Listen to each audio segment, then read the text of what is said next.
నా డ్రెస్ చూపించాలనుకుంటున్నారు కాబట్టి చూపిస్తున్నా గైస్. ఆగండి, ఫుల్ చూపిస్తా గైస్. బాగుంటే చెప్పండి, కామెంట్లు పెట్టేసండి. ఇంకా ఏ కలర్స్ వేసుకోవాలి చెప్పేసేయండి, తొందరగా చెప్పండి గైస్. అండ్ నాకు సబ్స్క్రైబ్ చేయండి, లైక్ చేయండి, సపోర్ట్ చేయండి ప్లీజ్ గైస్. మీరు సపోర్ట్ చేస్తేనే నేను డ్యాన్స్ మీరు చెప్పిన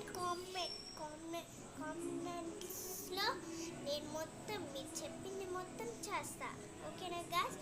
అండ్ నా డ్రెస్కి ఒక చున్నీ వచ్చింది గైస్. ఇంకా ఏ కలర్ డ్రెస్సెస్ వేసుకోవాలో చెప్పండి. నా దగ్గర చాలా ఉన్నాయి, కానీ మీరు ఒక్కటి చెప్పాలి గైస్. ఎందుకంటే మీరు సబ్స్క్రైబ్ అండ్ లైక్ చేస్తేనే నేను వీడియోస్ చేస్తా, లేకపోతే నేను వీడియోస్ మానేస్తా. Bye guys, bye guys. ఇంకా నేను మళ్ళీ కలుద్దాం. బాయ్.